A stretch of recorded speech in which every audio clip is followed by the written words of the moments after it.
ಮದುವೆಯಾಗುವುದಾಗಿ ನಂಬಿಸಿ ವಂಚನೆ ಪ್ರಕರಣಕ್ಕೆ ಸಂಬಂಧಿಸಿದಂತೆ ದಕ್ಷಿಣ ಕನ್ನಡ ಜಿಲ್ಲಾ ಬಿಜೆಪಿ ಅಧ್ಯಕ್ಷ ಸತೀಶ್ ಕುಂಪಲ ಹೇಳಿಕೆ ನೀಡಿದ್ದಾರೆ. ಬಿಜೆಪಿ ಅನ್ಯಾಯಕ್ಕೊಳಗಾದ ಮಹಿಳೆಯ ಪರವಾಗಿದೆ. ಘಟನೆಯನ್ನ ನಾವು ಸಮಗ್ರವಾಗಿ ಪರಿಶೀಲನೆ ನಡೆಸಿದ್ದೇವೆ. ಶಾಸಕ ಅಶೋಕ್ ಕುಮಾರ್ ರೈ ಈ ವಿಚಾರದಲ್ಲಿ ಮಾತುಕತೆ ನಡೆಸಿದ್ದಾರೆ.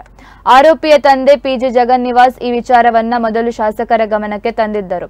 ಶಾಸಕರು ಸಂತ್ರಸ್ತೆಯನ್ನು ಯುವಕನ ಜೊತೆ ಮದುವೆ ಮಾಡುವ ಭರವಸೆ ನೀಡಿದ್ದರು.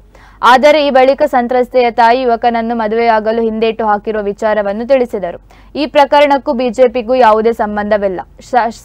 ಶಾಸಕರು ಈ ಪ್ರಕರಣವನ್ನು ಇತ್ಯರ್ಥಪಡಿಸುವುದಾದರೆ ಬಿಜೆಪಿ ಬೆಂಬಲಿಸುತ್ತದೆ. ಪೊಲೀಸರು ಈ ಪ್ರಕರಣದಲ್ಲಿ ಶೀಘ್ರ ಆರೋಪಿ ಯುವಕನನ್ನು ಬಂಧಿಸಬೇಕು. ಆತನನ್ನು ಕಾನೂನಿನಡಿ ತರುವ ಕೆಲಸವನ್ನು ಮಾಡಬೇಕು ಎಂದರು. ಸಂತ್ರಸ್ತೆ ಮಹಿಳೆಗೆ ಇವತ್ತು ಏನು ಅನ್ಯಾಯ ಅಥವಾ ಅವರ ಪರವಾಗಿ ನಿಲ್ಲಬೇಕು, ಈ ಎರಡು ಚರ್ಚೆಗಳ ಮಧ್ಯೆ ಚರ್ಚೆ ಆಗ್ತಾಯಿದೆ ಸಮಾಜದಲ್ಲಿ. ಬಿಜೆಪಿ ಭಾರಿ ಸ್ಪಷ್ಟವಾಗಿದೆ. ನಾವು ನಮ್ಮ ಏನು ಸಂತ್ರಸ್ತ ಮಹಿಳೆ ಮತ್ತು ಮಗುವಿನ ಏನು ವಿಷಯಗಳಿದೆ ಅದರ ಪರವಾಗಿ ಗಟ್ಟಿ ಭಾರತೀಯ ಜನತಾ ಪಾರ್ಟಿ ನಮ್ಮ ಸಂಘಟನೆ ಪೂರ್ತಿಯಾಗಿ ಅವರೊಟ್ಟಿಗಿದೆ. ಈ ಘಟನೆ ಆದ ತಕ್ಷಣದಿಂದ ಏನು ಆಗಬೇಕು ಆ ಪ್ರಕ್ರಿಯೆ ಬಗ್ಗೆ ನಾವು ಸೂಕ್ಷ್ಮವಾಗಿ ನೋಡಿದ್ದೇವೆ. ಈಗಾಗಲೇ